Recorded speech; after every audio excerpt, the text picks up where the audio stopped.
د پکتیکا په یوسف خیل ولسوالۍ کې د 58 لوبډلو ترمنځ د والیبال اختریزې سیالۍ پای ته ورسېدې.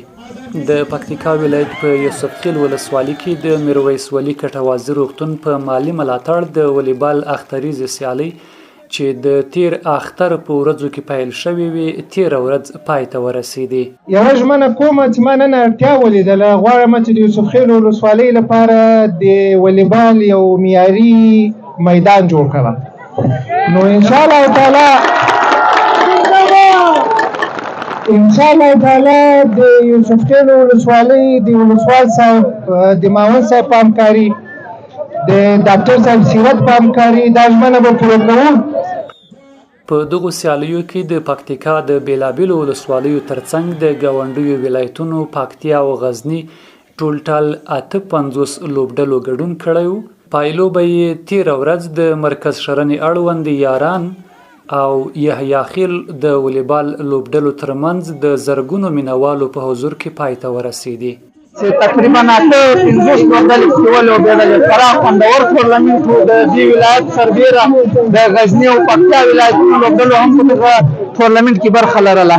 ګڼ شمېر مینوال راغلي دي او دا به لومړی ځل وي چې د پکتیکا ولایت په یوسف خیل ولسوالۍ کې دومره خوندوره د والیبال سیالۍ ترسره کیږي. اینجا آمدیم بخش مسابقات از میرویس ولی خیلی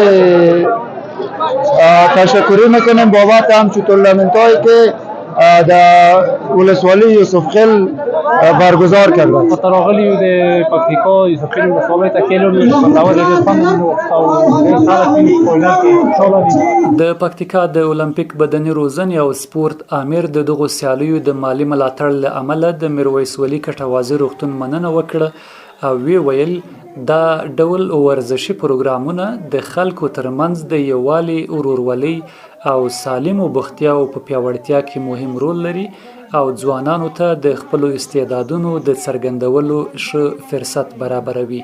په سر کې له ډاکټر صاحب محترم میرویس ولي کټوازي نه زیاته مننه چې زموږ د بېوزله ورزشکارانو لاسنیوی کړی ده او دغه مراسم تر پایه په خوښیو کې پای ته ورسېدو.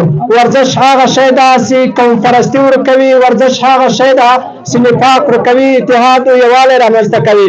ورزش هغه شی ده چې قومونه او ملتونه سره وصل کوي. د دغو سیالیو د پایلوبې نندارې لپاره زرګونه خلک راټول شوي وو. د سیالیو پایلوبه د یحیی خیل والیبال لوبډلې په بریا سره پای ته ورسېده او د میرویس ولي کټوازي روغتون له لوري ورته د لومړۍ جایزې په توګه یو اراده موټرسایکل ډالۍ شو. ورزش د ځوانانو ترمنځ د یووالي، سالمې سیالۍ او ټولنیز پیوستون مهمه وسیله ګڼل کیږي او په پکتیکا کې د ورته سیالیو ترسره کیدل د ورزش د ودې او د ځوانانو د هڅونې لپاره اغیزمن ګام بلل کیږي.